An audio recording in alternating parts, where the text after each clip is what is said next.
E aí galera, estamos aqui reunidos. Estou aqui, eu, Thiago Tavares, sou lá da IBSN, da Batista Sol Nascente. Estou aqui com o meu colega Gabriel. Olá pessoal, minha câmera é aquela, né? Tô olhando A câmera errada. Tudo bom? Meu nome é Gabriel Amorim, eu sou da PIBA, aqui da Primeira Igreja Batista de Aracaju. E hoje nós vamos conversar um pouquinho com uma pessoa que eu particularmente tenho bastante apreço, acompanho há bastante tempo, que é o Guilherme Nunes. Guilherme, seja bem-vindo. Aqui esse podcast, que é uma coisa meio improvisada, mas assim, a gente vai batendo um papo um pouquinho aí para falar das coisas de Deus. A gente está muito feliz com a sua presença aqui, mas ainda existe gente que não te conhece, isso é um absurdo. Eu vou falar para você, se você não conhece Guilherme Nunes, passe a conhecer agora. Mas, para quem não conhece você, quem é o Guilherme Nunes? Conta aí a sua história, como você chegou. Bom, o Guilherme Nunes é um cara de perspectiva limitada, dons limitados, de um Deus assim que tem me sustentado até hoje. E eu fui pastor durante um bom tempo de igrejas locais, plantei igrejas, mas nos últimos 2 anos, 3 anos, eu passei por algumas questões de saúde mental, e foi quando eu tive que vir para São Paulo para me cuidar dessas questões e tudo mais. Passei um tempo com os meus amigos que eu amo de coração, que é o Ângelo e a Carol, moram no meu coração, assim, são pessoas que eu olho para elas como uma inspiração para mim e um amor de gente, a família. E eu passei esse tempo com eles lá e agora eu estou em São Paulo, na cidade, a capital, também por tratamentos médicos, e procurei uma igreja próxima da minha casa, porque como eu sinto que preciso vivenciar o banco, de ficar ouvindo, eu procurei uma igreja pequena, de muitos idosos também. Não que eu odeie jovens, né? Jovem é um problema, tô brincando. Eu já ia dizer que concordo, mas não posso dizer mais. Eu estava brincando. Acaba com jovens. Mas agora eu tô lá nessa igreja mais simples, mais tranquila. E dou aula na Convergência, e dou aula também, participo das questões do Iago, Instituto Schaefer. Dou aula na pós-graduação Jonathan Edwards e no mestrado deles também. E atualmente o meu foco tem sido a produção acadêmica mais pessoal. Eu faço estudos bíblicos de exegese e tudo mais, que eu chamo de imersões. A gente está tentando caminhar em todo o Novo Testamento com isso. E esse é o meu maior projeto, assim. Outros seminários estão me convidando para fazer algo parecido. Eu digo, não quero. Não, me dá essa imersão aí de tal. Não te dou, não adianta. Você pode me dar o cheque que for. É mim isso aqui. É o meu projeto de vida. É um sonho meu de caminhar por todo o Novo Testamento, de tudo aquilo que eu tive a oportunidade, Deus me deu a oportunidade de ter acesso durante esses 15 anos, eu comecei a estudar mesmo com teologia muito novo, porque meu pai era um teólogo, minha casa era muito cheia de livro, meu pai era pastor, meu avô era pastor, meu bisavô era pastor, e minha outra geração, a 4ª geração atrás, foram pastores. Todos assembleianos. Eu que me desviei assim, né? Para Batista e para... Segundo a minha mãe, eu me desviei, né, para Batista. Então, eu tive esse contato muito cedo. Mas a minha produção acadêmica começou em 2013, 2012, mais forte, por conta do seminário. Aí eu fiz um seminário e foi legal, porque eu tive professores que me impactaram, assim, gigantes. Eu não sou original, as coisas que eu penso são tudo de outras pessoas. E são dos meus professores. Eles me impactaram muito e olharam para mim diferente, assim, de que aquele meu amor pelo grego, por teologia bíblica e tudo mais, ia render muito. Então foi onde eu comecei a fazer seminário. No meio desse seminário, eu fui convidado para dar aula em outro seminário de grego já, e aí eu terminei a minha faculdade de lá, né? E aí eu terminei no Cibima. Foi muito bom ter terminado lá. Não foi tão fácil terminar, porque no início de tudo, a minha primeira faculdade é música. Então, meu negócio era música. Eu pensei que eu escolhi 2 profissões que dão muito dinheiro, viu? Música e teologia, tá? E na música, eu já dava aula de música, eu fiz faculdade de música, me especializei em piano, violino, mas o meu negócio era teologia. Então, enquanto eu fazia seminário de música de manhã, eu trabalhava de música à tarde e fazia seminário à noite, né? E estudava de madrugada. Então, aí eu já tinha um ritmo No seminário eu fui ganhando um ritmo não tão saudável de vida já. Mas eu era bem animado, bem disposto. Nessa época eu tinha saúde até. E quando foi passando o tempo de estudos, eu fui abandonando a música assim para me dedicar. Eu senti que não dava. No final das contas, pra você ser um pianista, você precisa de ter no mínimo 2 horas, 3 horas por dia para estar num grande nível técnico, 8 horas, 10 horas. E o grego, como eu queria ser professor, eu não queria só ter aprendido, eu queria ser professor já. Então eu exigia de mim 4, 5, 6 horas por dia. E como eu estudava, trabalhava muito, a madrugada era o meu ambiente. E eu percebi, não dá para eu conciliar as coisas. Aí foi onde eu fui convidado para ser pastor, no meio do seminário ainda. E aí eu fui... Minha primeira igreja foi uma igreja que estava se revitalizando. O pastor tinha deixado a igreja, tinha abandonado a igreja lá. E foi meu primeiro ministério, foi complicado, porque eu peguei uma igreja que, né? E assim, mas pra mim, eu fui desistindo da música, abraçando mais a teologia e abraçando mesmo. A teologia se tornou uma companheira pra mim de tudo. Quando eu estava triste, eu estudava teologia. Se eu estivesse muito feliz, eu comprava um livro de teologia. E foi sempre assim. E quando tudo na minha vida deu problema, quando eu vi coisas desmoronarem, quem estava lá era Paulo para mim. O Paulo que eu tinha conhecido anos atrás, como um teólogo, eu vi ele diferente. Como um pastor que eu não tinha visto antes tão claro. Então, a teologia hoje para mim, estudar a palavra de Deus, é essa companheira assim, de todos os momentos, assim, para mim mesmo. E é isso. Hoje, essa é a minha vida hoje, assim. É uma tentativa de reconstrução. Você falando, Guilherme, eu tava na minha cabeça assim, você trabalha com a teologia, seu trabalho, e quando você quer um alento, ainda assim é a teologia, ou quando você quer um descanso, quando você quer ou você passeia pra música e volta. Porque assim, a gente não trabalha com teologia, né? Eu sou seminarista, então às vezes quando você tá muito tempo assim, com a cabeça muito cheia daquilo ali, você vou desopilar em outra coisa. Uhum. Mas a sua válvula de escape é a música, você falou que a teologia e abraçava mesmo quando estava feliz, quando estava triste. É a música em sua válvula de escape? Boa pergunta. É complexo responder essa pergunta, porque antes de eu ter alguns problemas emocionais, ter que enfrentar a depressão e outras doenças mais mentais, antes disso a teologia era tudo para mim. Só que em algum momento dessa caminhada, principalmente os últimos anos, antes de estourar tudo, assim, de eu ter que parar mesmo, eu vi que a teologia... Eu até falei isso com o Douglas num podcast que a gente teve, do Descobre, que eu disse pra ele, olha, cara, eu acho que a teologia se tornou esse ídolo pra mim. Então, a teologia era tudo pra mim. Se eu queria descansar, eu li um livro. Se eu queria me alegrar, eu li um livro. E não era pouco. Eu tinha metas que passou de querer somente estudar muito. Era um ídolo. Era de 200, 300 livros por ano. Então, você ter isso, você precisa despendiar durante o dia tempo, né? E a madrugada. E eu era assim. E pra mim, se eu não fechasse aquela lista, enfim, eu caía num poço sem fim existencial. Era como se tivesse... É o que eu digo, a teologia era ao mesmo tempo um consolo pra mim, mas ao mesmo tempo era uma fuga. Era uma fuga de resolver problemas dentro de mim. Então, nesses últimos 2 anos agora, desse momento que eu estou fazendo tratamento e tudo, eu tenho aprendido a ir para a música. Então, eu voltei para a música depois de 10 anos, comprei meu piano, ainda que é elétrico, digital, porque eu fiquei assim, vai que eu compre um acústico que não seja isso, eu não tenha mais. Mas a música tem sido... a música tem sido a minha companheira, assim. A música... o Dostoiévski dizia, né, a beleza vai salvar o mundo. O Nietzsche diz em algum momento, e vai ser por meio da música, né? Então, para mim a música é um presente de Deus pro mundo maravilhoso. Eu escuto música muito na minha vida. Eu toco música, eu estudo música. Às vezes eu vejo uma pastora, eu fico vendo pastora só aqui, porque para mim é esse momento de eu tô ali. Mas o meu ritmo acadêmico, ele ainda meio que tenta continuar o mesmo.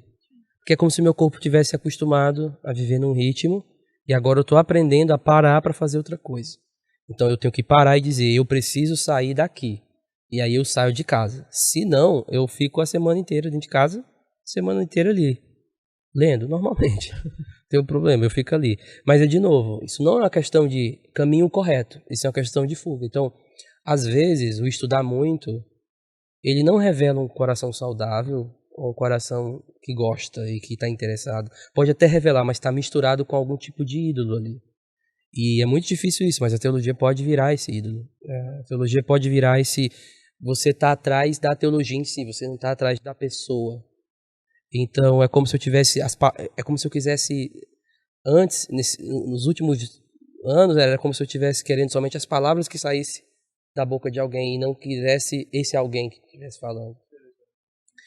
Então, hoje não. Hoje, com essa reconstrução, eu tenho procurado entender que existe alguém ali por trás. Que existe alguém falando isso que está falando.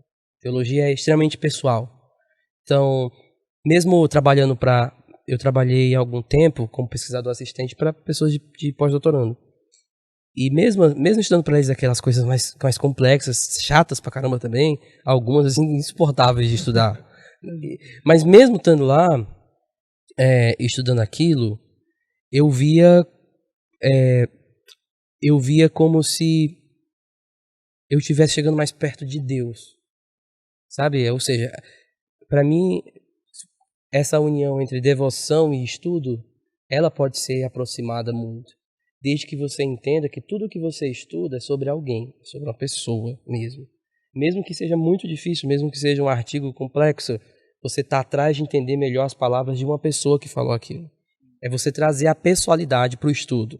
Porque na medida que você tira a pessoalidade do estudo, acabou. Você se torna um ídolo naquele momento. É o problema do legalista, né? O problema do legalista é que quando ele olha para a lei, ele despersonaliza a lei. Não existe uma pessoa que ordenou, é só a lei pura. Então, quando isso acontece, você se torna alguém que interpreta aquilo como se não tivesse alguém ali que perdoa, que ama, que dá graça para aquilo tudo. Então, toda vez que a gente despersonaliza algo da nossa vida com relação a Deus, a gente entra na idolatria, assim. Porque a gente começa a idolatrar aquilo e não amar aquele que fala. Né? Isso acontece tanto por acúmulo de conhecimento pessoal, quanto daquele também que quer ter o conhecimento para mostrar que tem conhecimento. Eles podem ser ídolos, são ídolos. Né? Isso, e assim, perguntaram pro Cássio, como é que você se mantém humilde? O Cássio tem 60 anos, absurdo de erudição. Quantos comentários ele não fez que os pastores pelo mundo inteiro hoje se beneficiam, né, o Cássio? E ele diz assim, como é que alguém pode se achar diante desse Deus tão grandioso? Né? Então, eu achei interessante a resposta dele, que ele poderia ter dito várias coisas, tá? Mas ele deu uma coisa tão óbvia, é muito óbvio. Se você está realmente estudando muito correto, você está diante desse Deus, isso vai te dar uma... Hoje, para mim, eu não me vejo como uma pessoa humilde. Eu não acho que ninguém deveria se ver, não. Eu acho que a gente deve entender que a gente somos pessoas... Nós somos orgulhosos se curando. Somos orgulhosos se curando. Então, temos recebido da cura da humildade. E hoje, pra mim, tem coisas que eu vejo, assim, estudo, que eu fico... Cara, é demais isso aqui. Não é pra mim. A próprio estudo me humilha, porque eu vejo a grandeza do que é. Aquela quantidade de artigo é porque várias pessoas estavam lendo a Bíblia e escreveram daquele tanto de coisa. Eu fiquei pensando, olha a grandiosidade desse Deus, assim. E isso me espanta um pouco. Então, quando eu digo com os meus alunos, quando eu vi alunos com resquícios de orgulho, assim, de tão sabendo grego, principalmente os alunos de primeiro ano de grego, eu olhava assim, cara, você precisa conversar direito. Vamos ter uma conversa aqui com o meu professor. Eu chamava ele, a gente tinha uma conversa na sala, e aí todo mundo ficava assim, cara, eu tô tão distante, pra te dar um senso. Já que você não tá conseguindo entender a grandeza de Deus, deixa eu colocar aqui pelo menos uma pessoa humana para você entender o como você tá distante daquilo. E eu sempre dizia, olha, na biblioteca de Harvard tem mais de 20 milhões de volumes de livro. Quantos você já leu de lá? Então, quando você para pensar nisso, você diz, eu tô distante. Eu acho que isso mantém a gente com esse coração humilde. Mas, de novo, se você tirar a pessoa do estudo, você se orgulha pela coisa errada. Porque Paulo usa a palavra orgulhar, a gente traduz como se gloriar, mas é sempre, eu me glorio no Senhor. no sentido de que eu tenho tudo e tudo que eu tenho é Ele. Ele é a base da minha... A palavra gloriar-se é difícil traduzir lá, mas essa ideia é meio de... Ele é a base, Ele é um sustento, Ele dá razão, Ele dá forma. É no Senhor. Quando eu tiro o Senhor disso e fico no acúmulo de conhecimento, aí esse orgulho vem, porque minha glória está no lugar errado, eu tô achando que isso me sustenta. E a queda é feia, porque vai chegar um momento em que você vai ver no fundo, assim, uma parede branca e não uma face. Aí quando você vê uma parede branca e perceber que tudo aquilo ali não te dá nada, porque não tem uma pessoa ali, você se frustra. Então, estudante de teologia, estude muito, porque vale a pena, mas lembrando que é sobre ele, que é sobre um relacionamento com Deus. Você está atrás de conhecer mais dele.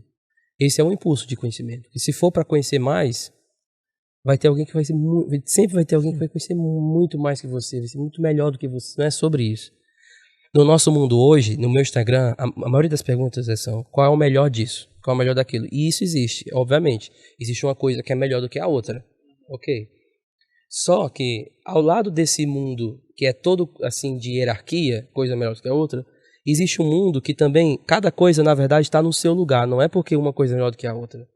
Então, hoje em dia, quando a gente fica procurando conhecer muito para se achar, é como se a gente estivesse querendo se colocar nessa hierarquia e não reconhecendo o nosso lugar ali. É como se fosse assim, porque quando você estuda para conhecer a Deus, um dos impactos é, tá, eu posso não saber aquilo outro, mas eu sei o meu lugar no plano de Deus. Eu sei que eu posso servir aqui, eu sei que posso servir ali. Como é que a gente consegue, para um seminarista, conciliar o estudo e a devoção, né? Eu nasci na igreja, por exemplo, a gente sempre ouve, as disciplinas espirituais, oração e leitura da Bíblia, né? E aí quando a gente vira estudante de teologia, eu estou passando por isso agora nesse processo, às vezes a gente acaba só estudando. Assim, eu estou falando estudando, às vezes você só acaba olhando o texto como um estudo. É o grego, ou é uma sistemática. E às vezes a gente quer fazer uma leitura devocional, e às vezes a gente está lendo um texto, e a gente às vezes quer usar todo aquele conhecimento que tem para o texto. Não, esse texto aqui é uma profecia que vai se... E a gente às vezes esquece de ler o texto como uma disciplina diária, né? Como é que a gente consegue conciliar essas duas coisas, assim, numa rotina de estudos para um seminarista, por exemplo? Tem que ter o seu momento onde você pega um salmo e você usa um método que é você lê o salmo e ora aquele salmo. Então, esse Lectio Divinus, que a gente chama, é um método muito bom, usado por outros teólogos, Calvino e tudo mais, que é um momento especial onde o estudante está ali antes do estudo, depois do estudo, ele pega um salmo, pega algo mais poético até, para mexer mais com a imaginação, e ele lê aquilo e já ora em seguida. Essa conexão, ela vai fazer uma conexão boa, ajuda. Esse é um ponto. O outro ponto está dentro do estudo em si. Quando eu vou estudar, quando eu estou lendo um livro de teologia, tem livros que eu desisto de ler. Então tem livros que se eu estiver na página 200 e ver que até tem nada aqui, acabou. Se eu estiver na página 50 e tem nada aqui, acabou, eu deixo. Mas o que é que me faz deixar um livro? É quando o cara está fazendo teologia distante da Bíblia. Ele não está me ajudando a fazer nenhuma conexão com os textos. Ele não está me fazendo uma conexão com isso aqui. Porque na medida que eu estou lendo um livro de teologia que tem conexão direta com a Bíblia, na medida em que eu vou ver o que ele está falando na Bíblia, aquilo ali é como se eu estivesse já conversando com Deus. Porque eu estou atrás da identidade correta desse Deus para servir. Então, eu sempre procuro, na minha mente, eu lembro que eu estava fazendo uma análise de computacional, probabilística, no grego de Paulo, e aí tem que fazer uma conta muito doida. E quando eu terminei, e finalmente eu terminei a conta, depois de um mês e tanto, eu consegui entender, eu fiquei rindo e eu posso soar um pouco pentecostal demais. Mas eu me senti rindo diante de Deus, assim. Porque o que eu queria achar, eu achei. O que gerou a minha pregação chamada Feridas de Redenção. E para mim aquilo foi maravilhoso. Então ali eu estava diante de Deus, é como se eu estivesse rindo diante dele. Não é porque eu não estava num momento emocional que não era um devocional. Aquele momento ali, já de estudo, podia mexer até com matemática, mas era uma procura de achar o texto, de ter uma convicção textual, de procurar na consciência que eu estava diante dele. Sim. Então assim, a melhor coisa que você pode fazer é ter essa consciência, é o que Calvino chamava de pietas, ou piedade, que Calvino define como piedade é você amar a Deus como Pai e temer mais ofender a Ele do que a morte. E no final, quando Calvino escreveu sobre pietas, ele carimbou com o símbolo dele, que foi eu entrego a ti, Senhor, meu coração pronto e sinceramente. No final das Institutas também. E no final de Grandes Escritos também, eu entrego meu coração a ti pronto e sinceramente. O que significa isso? Porque ele está fazendo teologia pesada, ele está estudando livros, mas ele está com a consciência que está diante de Deus. Isso significa que um dos cuidados que hoje, que eu tenho lutado contra isso, eu escrevi um livro com os meus amigos Iago Martins e Pedro Pamplona. Vocês conhecem o Pedro Pamplona? Sim. Com certeza. Maravilhoso. A gente fez o livro Você é o Ponto Fraco de Deus e outras mentiras da teologia do coach. E um dos meus pontos naquele livro é sobre o tipo de espiritualidade que a gente está construindo. Eu não sei se eu vou falar isso um pouco, mas, enfim, esses dias. Mas às vezes eu acho que o nosso devocional ele se tornou muito egoísta. Porque às vezes é tudo sobre a gente, né? É o quanto a gente se sente melhor. O ponto é o tanto que eu me sinto mais em paz. Eu preciso fazer o devocional porque eu preciso me sentir em paz. Então parece que a gente está atrás das consequências. A gente não está atrás dele, de Jesus. Eu preciso fazer meu devocional porque eu vou me encontrar com Jesus. Mas geralmente o que a gente faz é, eu preciso fazer meu devocional porque eu preciso me sentir bem. Ok, me encontrar com ele vai gerar isso. Mas na medida em que eu pego as consequências e coloco como alvo, eu digo, peraí Jesus, vem só pra cá, porque eu vou só te usar para me fazer sentir bem. Eu não quero me encontrar contigo. E o que significa que muitas vezes a gente criou que o devocional ele é emocional. Ele é mais emocional. E ok, existe um ar mais reflexivo no devocional. Mas essa emoção que a gente coloca no devocional, ela pode estar nos estudos também. É por isso que muitas pessoas acham que eu não posso ter um coração diante de Deus mesmo estudando um livro de teologia.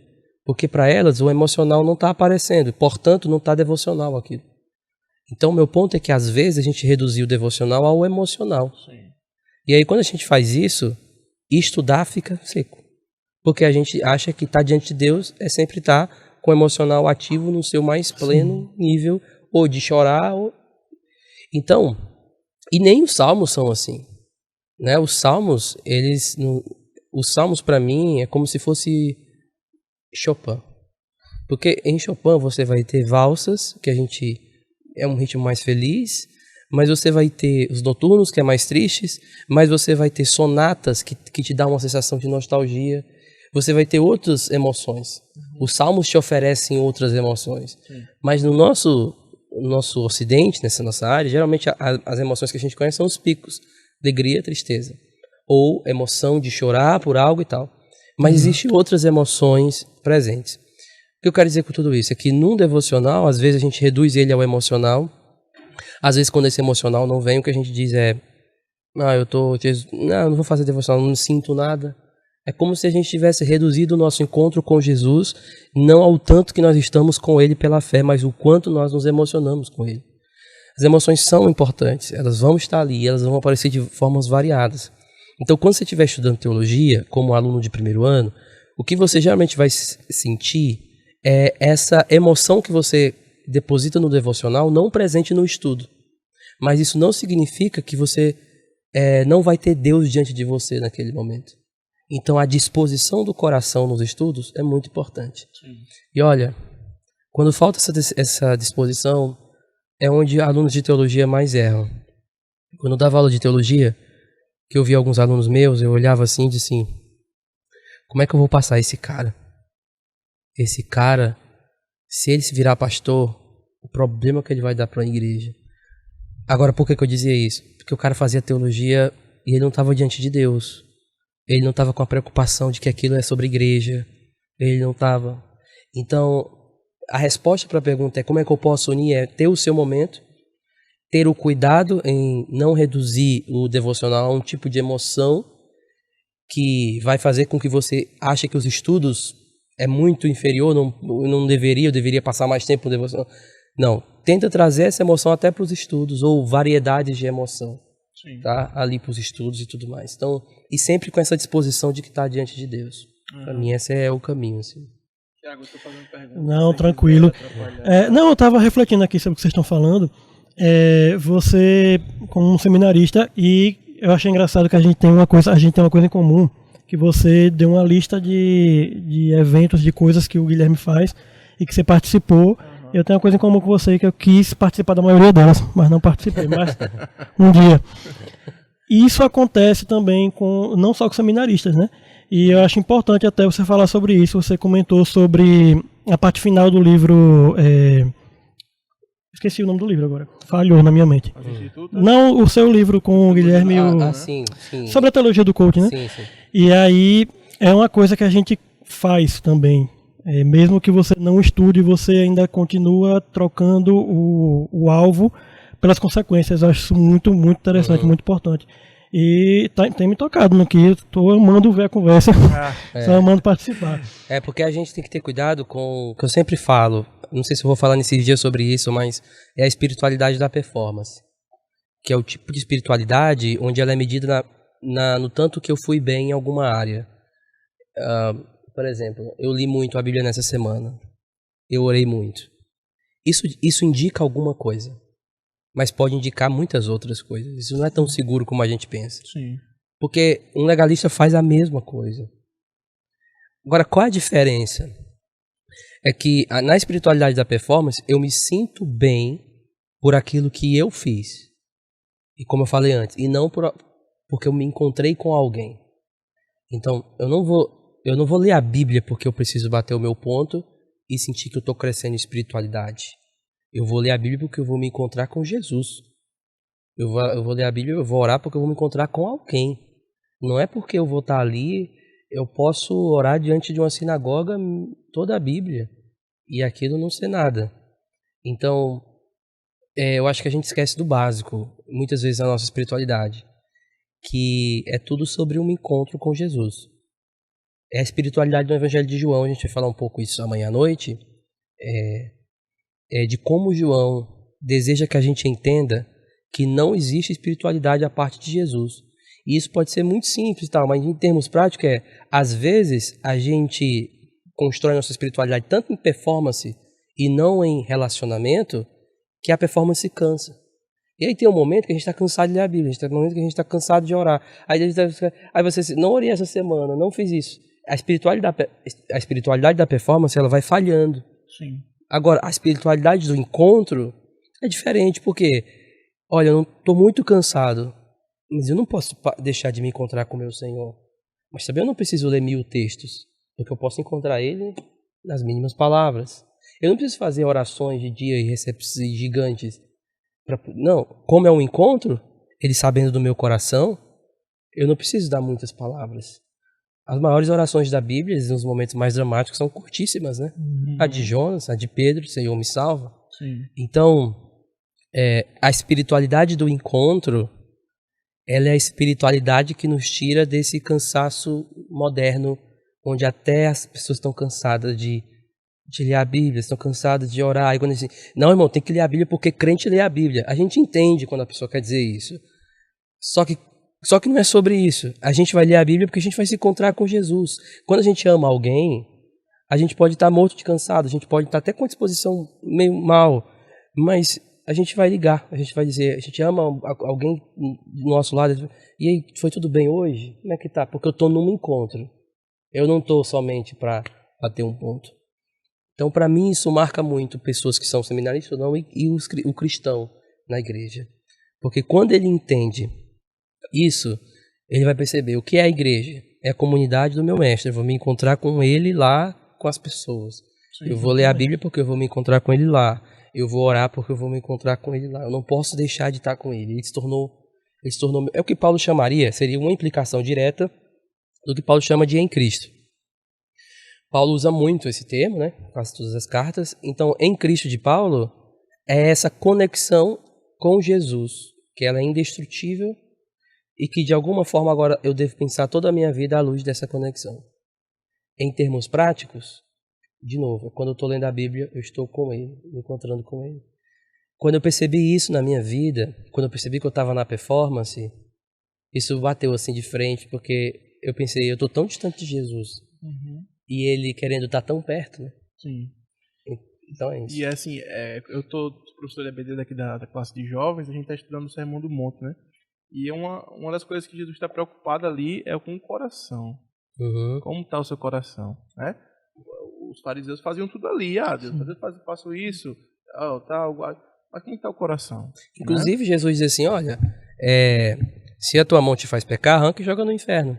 Sim. Se o teu olho te faz pecar, o que Jesus quer dizer ali? Se o problema fosse o olho e a mão, era só arrancar e jogar. Jesus, é melhor entrar. Só que a continuidade do coisa é Jesus dizendo, o problema não é esse, porque se fosse esse, era muito simples. É fácil, né? É a questão do coração. Por isso que Jesus disse, se a justiça de vocês não exceder, porque Jesus está dizendo, a questão para ser resolvida é muito maior, é sobre transformação e não sobre arrancar alguma coisa. Sim. Então, só que às vezes a gente esquece disso. Essa é a questão. Que há um foco de que quando eu me encontro com Jesus, há uma transformação acontecendo real.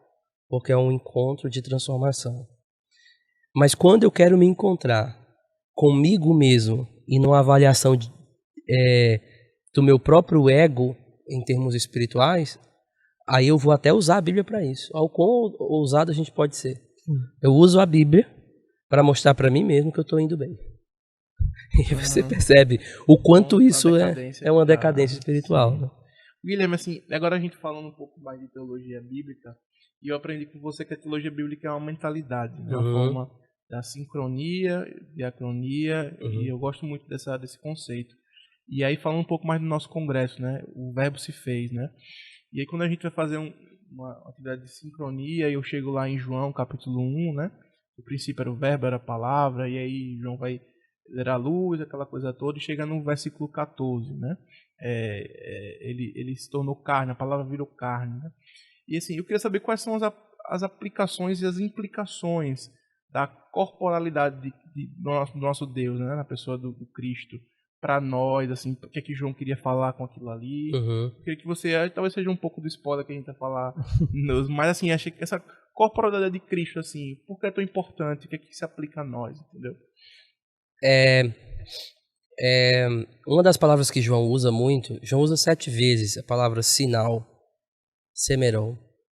E por muito tempo, alguns livros entendiam que esse sinal seria um sinal de que Jesus é o Cristo, ou o sinal que Jesus é Deus. E tá certo, tudo isso faz parte do que João quer.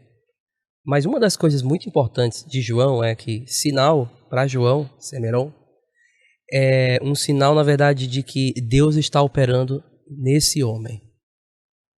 Então, o sinal é de que Deus está fazendo alguma coisa. É por isso que Jesus sempre se relaciona em João com grandes eventos do Antigo Testamento. Por exemplo, se você pega a multiplicação dos pães e logo depois você vê Jesus andando sobre as águas, você vê a figura do Êxodo acontecendo. Você vê a água, eles passando pelo mar, você vê ele sendo alimentado no deserto, você vê Jesus participa de 7 festas judaicas. Jesus participa de todas elas, e todas elas, por exemplo, a festa dos tabernáculos. Então é sempre Jesus em um ambiente onde no passado Deus operou. Jesus está alimentando a multidão. Eu estou lembrando o deserto. Foi lá onde Deus operou. Jesus está na festa dos tabernáculos, que era a festa do deserto, onde a grande característica era fogo e água, que Deus ordenou e Deus estava trabalhando lá. Só que observe que em João tem um momento que Jesus diz assim, eu sou a água, eu sou o pão. É como se ele estivesse dizendo, agora Deus está operando aqui. Eu sou esse. Então, o grande sinal que João quer que a gente entenda é, Deus está aqui. E eu acho que essa é uma das maiores implicações do Deus se fez carne, que é Deus veio ao nosso encontro. Ele veio ao nosso encontro não só do tipo veio, ele encarnou ao nosso encontro. Então, se você observar, João ali ele vai trabalhando o prólogo, e nesse prólogo ele vai falar desse verbo, vou falar um pouquinho disso amanhã, que eu acredito que João está fazendo um grande suspense ali. Geralmente a gente faz uma relação do verbo com o logos grego, que era o que Aristóteles pensava, tudo bem, ou com a sabedoria. Não que Jesus seja a sabedoria de Provérbios, mas que o logos ali é a sabedoria em pessoa, ele é muito superior a qualquer sabedoria. Porque a palavra logos era muito usada pelos judeus para descrever a palavra sabedoria. Ok, mas eu fico me perguntando, tá, mas por que ele usou a palavra logos? Palavra. Porque o que é essa palavra? Qual o conteúdo dela? Porque quando eu digo assim, eu vou descrever isso aqui, e eu começo a dizer para você, CEL, para descrever celular, eu tenho uma palavra, mas essa palavra está significando algo. Sim. Celular. Mas não, João só disse a palavra. Tá, mas o que ela está dizendo? Aham. E durante todo o evangelho de João, a palavra eu sou aparece. Por quê? Porque é João preenchendo o significado disso. Eu sou o pão da vida que desceu do céu. Eu sou a água que flui. Eu sou... Então, João faz um suspense no início e diz assim, ele é a palavra. Tá, mas o que é essa palavra? Calma, eu vou te definir ao decorrer do livro. Então, toda vez que Jesus diz eu sou, ele está preenchendo quem ele é aquele. E o que isso é interessante é porque esse preenchimento é para dizer a gente, é com esse que vocês estão se encontrando. Eu vou preencher a vocês todo o significado do eu sou para que vocês entendam o sinal. Deus está aí. E a maior implicação que a gente tem disso é de que a revolução ela agora começa porque a gente está se relacionando com um Deus que sofre, um Deus que encarnou, um Deus que morreu e um Deus que ressuscitou. E um Deus que promete voltar em glória nos céus, vindicar o seu povo, destruir os inimigos de Deus e estabelecer um reino para sempre. Esse Deus que encarnou, que veio ao nosso encontro, ele está dizendo, sou eu o dono da história. Então a encarnação é Deus dizendo, eu sou o dono da história, e isso nos traz consolação, porque no meio de todas as utopias, todas as promessas de amanhã, a gente tem uma promessa de um Deus, de que um dia nós vamos ressuscitar se a gente morrer ou ser transformado. Mas veja, não é utopia, porque isso já aconteceu, Jesus já morreu, Jesus ressuscitou, ele já provou que ele vai fazer isso, porque ele fez nele mesmo. Então a encarnação olha para um Deus e diz assim, eu prometo e eu faço. É assim que eu quero que vocês vivam a vida de vocês. Essa encarnação, portanto, que me diz que esse Deus, agora eu me encontro, na verdade ele veio ao meu encontro, desse Deus que sofre, desse Deus que cura, desse Deus que se importa, desse Deus que me perdoa. A ideia disso tudo é mostrar que esse Deus ele está aqui, entenda? Ele não está tão distante, ele está aqui. Significa que ele entrou na minha história porque ele é dono da minha história. E em termos práticos, então, eu não tenho o direito de achar que tem uma parte da minha história que não pertence a ele. Eu não tenho o direito de achar que minha parte financeira não pertence a Jesus. Eu não tenho o direito de achar que a minha parte com tal pessoa na faculdade não pertence a Jesus. A história é dele. Ele encarnou, entrou na história, ele é dono da história. Ele veio ao nosso encontro, ele nos chama ao encontro. Na medida que eu me aproximo dele, estou me aproximando do Deus que encarnou, porque é dono da história. Então eu não tenho direito de ficar compartimentando a minha vida. Eu não tenho direito de achar que a igreja não tem responsabilidades com a própria criação de Deus, que é o mundo de Deus, que a igreja faz parte dessa história, que inclui o mundo de Deus que vai ser restaurado um dia. Então isso implica em várias coisas, que ele é dono da minha vida em todos os compartimentos e ele deseja que a gente entenda que fazer parte dessa história é de alguma forma viver essa história em todas as esferas do mundo, em todas as esferas de onde a gente estiver. No colégio não achar que eu sou crente só na igreja e aqui eu não sou. Não é isso. É você construir um encontro com esse Cristo onde você vê ele como uma história. E não como eu sou crente só ao domingo, eu não sou crente só quarta ou a quinta, eu compartimento da minha vida, eu sou crente só em momentos. Não. Jesus quer entrar em cada âmbito da tua história, em cada aspecto da igreja, em cada impacto que a igreja vai ter, porque esse Deus encarnou. Ele não está distante, ele sabe que, e ele demonstrou isso muito claro, que a história dele está sendo desenvolvida aqui. Então, se a gente ficar achando que é tudo sobre o céu, vamos ficar aqui fazendo nossas coisinhas e tal, esperando que a gente vá para o céu, ficar lá voando, a gente não entendeu de que esse Deus ele tem uma história aqui para redimir esse povo, para redimir a criação dele, e a gente faz parte disso. Né? Tem uma ilustração, acho bem bonita, que eu vi o Estênio Márcio fazendo uma vez, que era assim: Pra que tem aquela borboleta que ela sai do casulo lá no meio da Amazônia e ninguém vê, né? Por que ela existe? É criadas para Jesus. Uhum. Todas as coisas foram criadas para ele. Uhum. Tá lá, ela aparece lá no meio da Amazônia, e tem a sua vida muito rapidamente e morre, ninguém viu. Mas foi criada para Jesus, que todas as coisas foram criadas para ele. Sim, E perfeito. assim, é muito Fantástico. poética assim, a forma como ele traz isso. E quando João ele usa essa palavra logos, qual a influência dos filósofos gregos que ele tem? Porque às vezes eu vejo gente ou para o 0 ou para 1. Ou não tem nenhuma, Uhum. ou às vezes, isso aqui é pura filosofia grega. Uhum. Como é que a gente consegue contrastar isso? De pode ter ou não tem? Como é? Eu particularmente acho que logos, em termos filosóficos, como os filósofos usavam, né, a palavra logos, como Aristóteles, para descrever uma razão universal que mantinha o mundo em harmonia. Para as pessoas não ficarem malucas matando uma a outra. Essa é a ideia, resumindo, né? Uhum. Aí alguns dizem, olha, João está usando esse conceito. Jesus, ele é essa pessoa que mantém tudo assim. E eu vou dizer, ok, isso pode ser uma implicação e uma aplicação do que significa logos. Agora, o meu problema com isso é que, primeiro, quando João usa a palavra logos lá, ele faz uma relação de logos com Deus, logos com a criação, logos com a redenção e logos com a encarnação. Essa trilha aqui, a relação com a divindade, ele é Deus e está com Deus, ele criou tudo foi feito por meio dele, e ele se encarnou, e Deus tabernaculou e tal entre os homens, beleza, aí vem a encarnação. Mas essa tríade aqui, divindade, criação e revelação, ela era uma tríade muito conhecida no mundo judaico, para descrever sabedoria. Por quê? A sabedoria, ela estava com Deus, então ela sabe como funciona o mundo de Deus. É isso que Provérbios 8 está querendo nos dizer.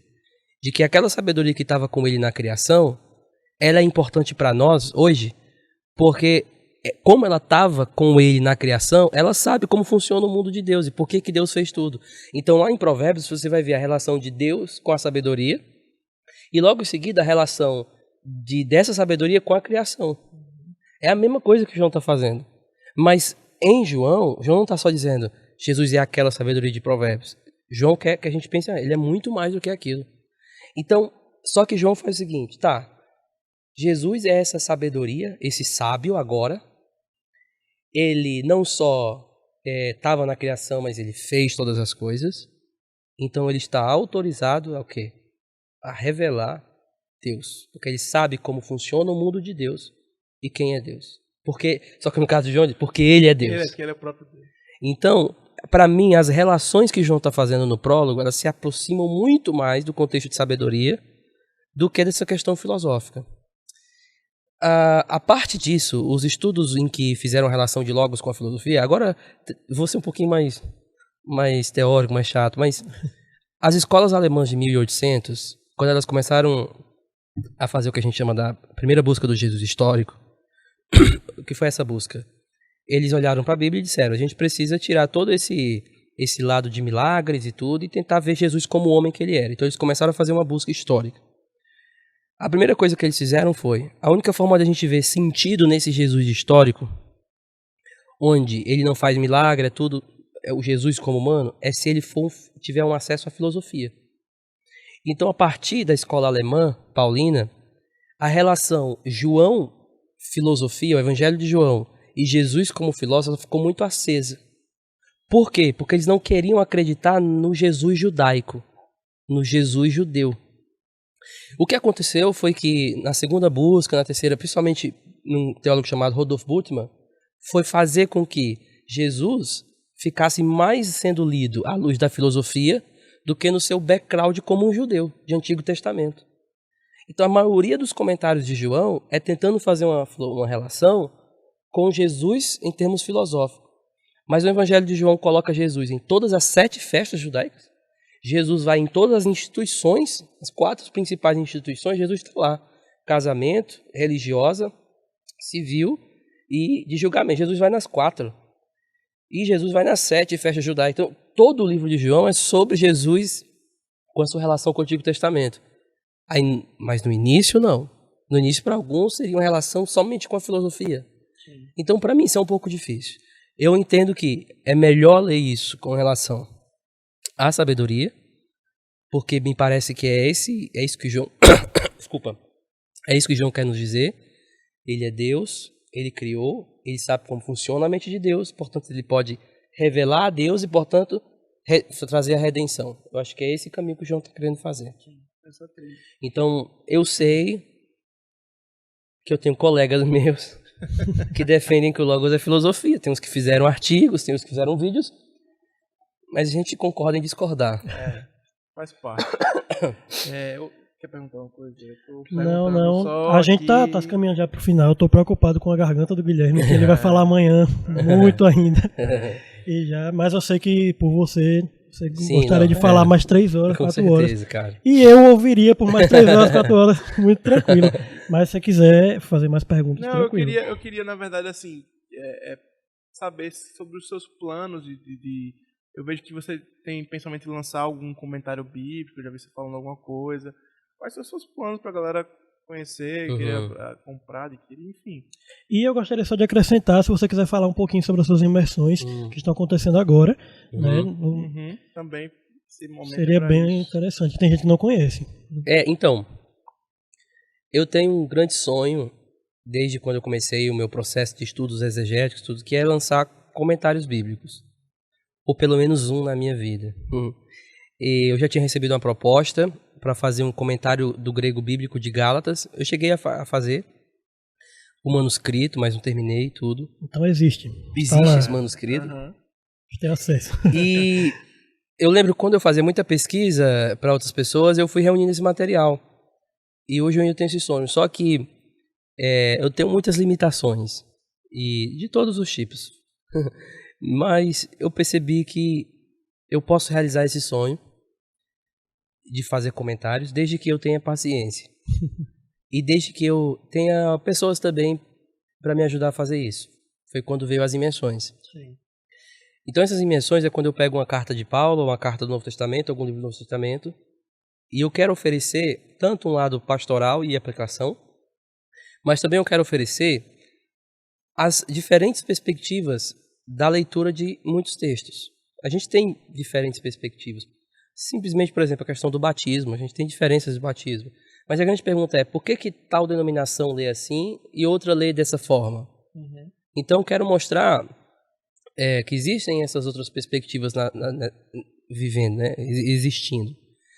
E muitas vezes trazendo elas à harmonia. Mostrando que aquilo que as pessoas querem achar como uma divisão, na verdade pode ser um aspecto diferente da mesma coisa. Podia se casar direitinho, não tem problema. Então eu comecei a fazer essas dimensões. A gente fez de 1 João e depois Tiago, e a gente entrou em Paulo. E aí a gente fez Paulo em Gálatas, Filipenses e tudo mais.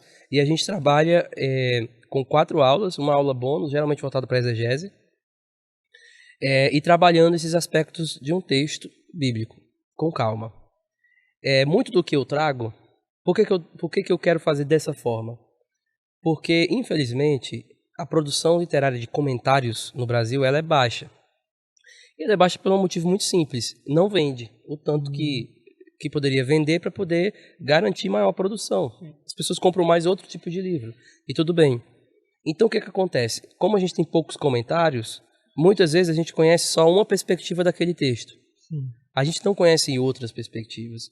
Ou então a gente conhece as outras, mas por um comentário que ele só se preocupa em refutar ou nem apresenta direito, ou apresenta tão resumido que você nem consegue mesmo mergulhar.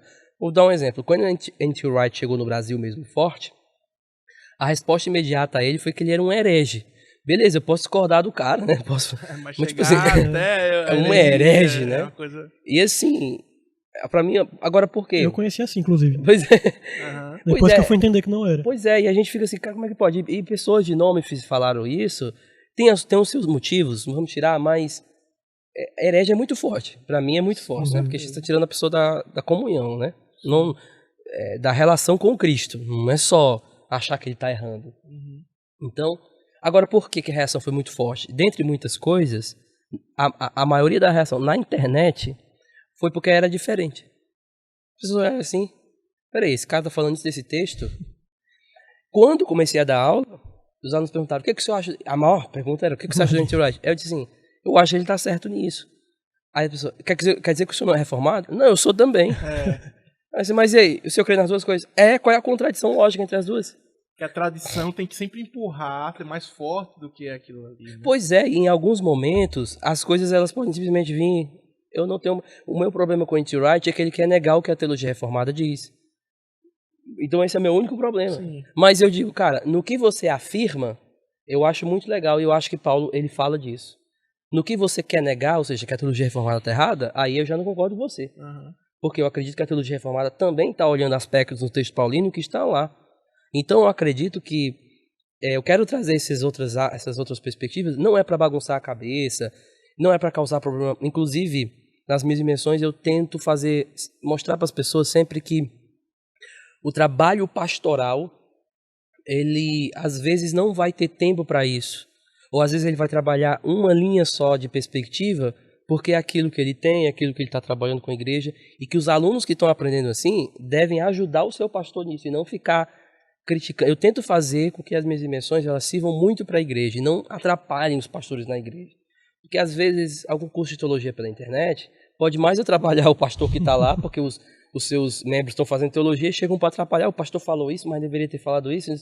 A minha ideia é mais uma ideia de apoio. Então, tudo que eu ensino, olha, esse texto tem isso, isso, isso, são perspectivas diferentes.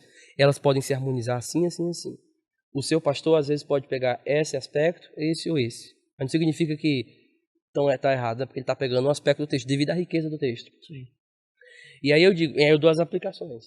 Por quê? Porque eu acho que as pessoas que fazem a imersão, elas vão gerar algo que eu sempre digo aos meus alunos, que é convicção. Eu tenho alguns momentos da minha vida, eu tive que resetar alguns entendimentos de coisas que eu achava que entendia. Como, por exemplo, dons espirituais. Eu era um continuista, virei um cessacionista, e depois eu comecei a estudar muito sobre isso, e depois eu percebi, eu precisei estudar do zero. E aí eu resetei. Aí perguntavam, você é o quê? Não sou nada, porque eu não sei ainda. Mas você não é, não sou mais. Eu percebi que só o que eu tinha era conhecimento espaçado. Eu não tinha convicção. E com escatologia foi a mesma coisa. Hoje eu defendo uma perspectiva que é pré-ira. Foi a mesma coisa. Eu cheguei e disse assim, olha, eu não entendo nada disso. Eu percebi. Eu tenho muito conhecimento solto, mas eu não tenho convicção. Isso não criou na minha mente. Então existe uma diferença muito grande entre conhecimento e convicção. O conhecimento, ele geralmente vem fácil. A convicção, ela precisa de um tempo para maturidade. O exemplo que eu dou é sempre quando eu participava daquelas bancas de final de seminário, onde os alunos vão passar por sabatinas de perguntas. E a minha sabatina ela foi terrível, assim, ela foi pegaram muito pesado comigo. Foram 6 horas, 8 horas de perguntas. Nossa! Meu Deus. Cheio de professor. Iago tava nessa banca. Inclusive, O Iago tava ali. Fez muitas perguntas que me atrapalhou. O grande amigo que ele era, né? Amigão. E ele falando e eu só... Os melhores são assim. Beleza. Vamos ver se eu vou fazer alguma coisa. Mas eu disse pra mim, não vou ser assim com os meus alunos. Mas eu acho que, né? O espírito possessor de professores chega. E quando eu tava nas bancas, eu não perguntava coisa difícil. Eu queria saber se ele tinha certeza das faces. Então, às vezes, por exemplo, eu dizia assim, cara, me diz uma coisa. Jesus é Deus? Eu disse, sim, professor. Qual é o texto que você usa para embasar nisso? Aí ele abriu em João, capítulo 1, verso 1. Aí eu dizia, tem certeza que esse texto está dizendo isso? Nessa hora eu percebi o nervosismo chegando. Eu sabia que era por conta do que estava acontecendo também. Sim. Mas ele começou, peraí, tenho. Aí eu disse, esse texto? E nessa hora... Ficar duvidando de tudo. Não, duvidando da existência do cara. Tava assim, eu existo. Seu nome é Guilherme? Sim. Mas como é que funciona assim? Perguntar muito afirmativamente. Pois é. Já não sei mais. E aí alguns diziam assim, não, peraí. Eu disse, ei, calma. Não, já foi, já cedeu. Então, quando eu cobrava convicção, é claro, alguns no nervosismo, né, você se perde, mas o meu ponto é diferente. Porque na convicção você diz, tem, certeza. Uma convicção que ela é humilde, por quê? Porque ela trilhou os caminhos para serem geradas. ela não é militante, porque tem a convicção militante. A convicção militante é problemática. Ela apenas ouviu e quer defender de unhas e dentes. Ela não caminhou o caminho necessário. Então eu percebi que antigamente eu defendia o cessacionismo sem ter criado convicção. Eu ouvi alguém falando rápido, coloquei aquilo na minha cabeça e disse, isso é o certo. Sim. Só que era só conhecimento. Eu não tinha convicção que era isso mesmo. Então, quando eu ofereço perspectivas diferentes, uma das coisas nessas imersões e tal, a minha ideia é fazer com que o aluno ele tenha um instrumento para estudar, ver as possibilidades e gerar a convicção dele. Porque se ele tiver só aquilo ali, ok, a única pode ser a certa, ela vai gerar. Mas quando ela tem outras, é como se houvesse uma. Nem todo texto tem várias perspectivas. A gente está tratando de textos, né? Sim, mas esses textos mais polêmicos, assim, o que eu estou fazendo para os meus alunos? A minha ideia, eu estou te oferecendo o caminho para gerar a tua convicção. Eu sei porque eu não defendo essa perspectiva. Eu tenho certeza do porquê eu não defendo o batismo infantil. Eu tenho certeza, eu tenho convicção. Agora, como é que você sabe disso? Não, porque meu pastor falou. Ou não, porque eu ouvi fulano falar. Não, porque eu sempre aprendi assim. Eu nasci na Igreja Batista. Aí você pergunta, me dá um texto. Me dá 2 textos. E aí você percebe que aquilo que era convicção, ou ilusão de convicção, começa a ruir. Porque na verdade eram informações soltas. Então a minha ideia dessas imersões é fazer delas essas opções interpretativas, mais aplicação pastoral. E elas estão sendo transcritas. Desde o início, por quê? Porque eu vou pegar esse material, eu vou trabalhar dentro do material escrito e vai se gerar esse tipo de comentário, esse comentário bíblico no futuro. Então, para eu realizar o meu sonho de ter um comentário, eu estou indo pela imersão, pelas imersões elas são transcritas, né? Eu testo com os meus alunos algumas coisas de aplicação, por exemplo. Então, muitas perguntas deles ao vivo... Gera um insight, alguma coisa. Eu paro, eu já preciso... Ou então, não entendi isso, professor. Então, já sei que eu vou ter que reformular tudo. Claro, né? Então, essa é a minha ideia das imersões. Ainda é muito simples a forma que eu vendo elas. Você cadastra o seu e-mail lá no meu Instagram, um link, você cadastra o e-mail, recebe o e-mail, depois manda o link lá no meu Telegram, mando para você o link do grupo, e, enfim. Tem tudo nesse link do meu Telegram, tem todos esses passos lá. Mas esse é o meu sonho. É difícil, já tenho propostas de editoras e tal, isso não seria o problema. Sim. Mas eu sei que é um empreendimento a longo prazo. Então, a longo prazo, e tem sido maravilhoso, porque todo o material que eu estudei, eu estou agora revisando para poder ensinar, e aí a ideia é que eu quero que esse comentário esteja atualizado sobre bibliografia até 2021, por exemplo. Certo. Porque quando você pega um comentário, a primeira coisa que eu pego um livro ou um comentário, eu vou ver aqui a bibliografia e vejo qual o ano que ele de pesquisa. Porque às vezes o ano de pesquisa está muito longe, está em 1960. Né? O principal comentário de Daniel que a gente tem, que é o chamado comentário das bolinhas, ele é de 1980 e pouco. Qual o problema? É porque não é que vai ter uma grande diferença. É porque a gente não quer trabalhar o texto bem direitinho. Na medida em que os anos vão se passando, novas pesquisas vão surgindo, que vão reafirmar mais um ponto, que vão ajustar um pouquinho alguma coisa, em termos de data, em termos históricos, em termos linguísticos. Isso vai se ajustando. Nada muda em termos de doutrina. Nada muda em termos de fundamentos cristãos. Não é isso que a exegese está procurando. A exegese está dizendo o seguinte para a gente, para terminar. Olha, eu não entregaria a minha vida para um médico meio que irresponsável com os detalhes. Não fazer isso. E olha que a tua experiência é própria. E eu também não entregaria a minha igreja a um comentário que ele não tem os detalhes, que ele não trabalha direitinho. Entende? A exegese é como se fosse a medicina.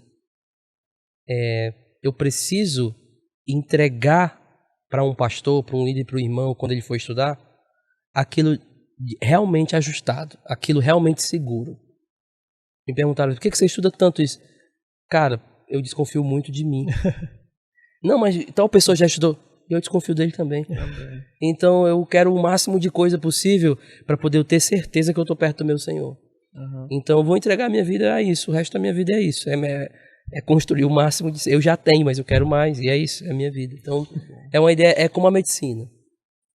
Não entregue a sua vida a alguém que não liga para os detalhes, porque às vezes, em certas circunstâncias de estudos, os detalhes vão ser muito importantes. A coisa vai ser muito importante.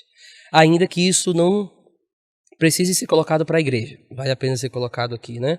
A igreja não precisa escutar o teu estudo bíblico, todos os detalhes, toda a tua pesquisa. Não, aquilo ali são as panelas, são os temperos, você precisa entregar o resultado daquilo, né? E não ficar se amostrando com pesquisa, essas coisas. É isso. Bem, assim, Guilherme, muito obrigado por esse papo. Eu queria dizer assim, que nem nos meus melhores sonhos, eu nunca sonhei porque eu achei que era muito distante. Mas assim, como a gente falou aí fora das gravações, você é uma referência minha, é um mentor. E eu agradeço a Deus pela sua vida, pela contribuição que Deus tem trabalhado em você para a igreja brasileira. Assim, eu sou extremamente grato. Amém. E que Deus continue te usando, te sustente. Amém. A gente, às vezes, tem mentores à distância e eu costumo orar por você e por as pessoas que nem sabem, mas a oração acho que é a demonstração de amor maior que existe entre irmãos em Cristo, né? Mesmo Cristo que morreu por mim, morreu por você que mora em São Paulo, tá lá distante, também nem me conhece. Mas a gente é unido por esse mesmo sangue. Amém. Deus abençoe sua vida. Amém. E Tiago, obrigadão por ter conduzido esse papo aí. Mas eu falei mais porque... Não, com certeza. Eu estava aqui para iniciar, fazer algumas perguntas, mas eu quero agradecer também a presença do Guilherme.